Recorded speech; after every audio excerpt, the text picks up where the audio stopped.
President Trump is pulling the nomination of Congresswoman Elise Stefanik to be U.S. ambassador to the United Nations. The move comes amid ongoing concerns about Republicans' razor-thin majority in the House. According to Senate Foreign Relations Committee Chairman Jim Risch, he was told by the White House today that they were withdrawing Stefanik's nomination. This marks a significant blow to Stefanik, who is a Trump loyalist and a rising star in the party.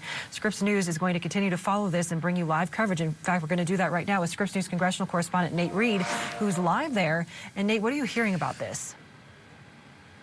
Yeah, LJ, look, Representative Elise Stefanik is a Trump loyalist. She was one of the first people tapped for his new administration right after he won the election back in November of 2024. Ultimately, it was expected that she would be confirmed quite easily. She was one of the first cabinet nominees to receive a confirmation hearing. It seemed likely that she would get through with a lot of bipartisan support.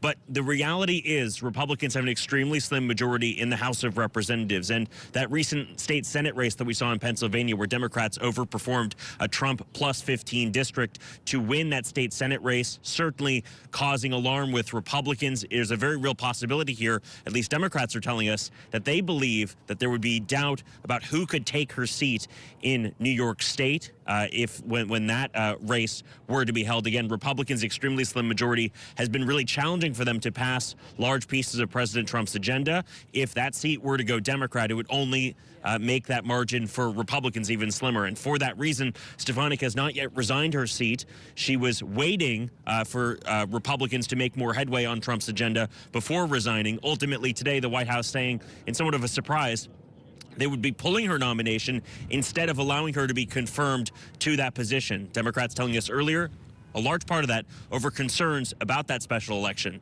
Take a listen. Do you think that her district could have been a pickup for Democrats? Possibly. There was a result in a state Senate race in Lancaster, where my wife is from, that I think was surprising in a positive way for Democrats. And her district is a purple district, so you never know. But I think at the end of the day, it just reflects that the agenda that Republicans are trying to move through the House at the behest of Elon Musk and Donald Trump does not have the votes right now. So they're doing everything they can to hang on to one more.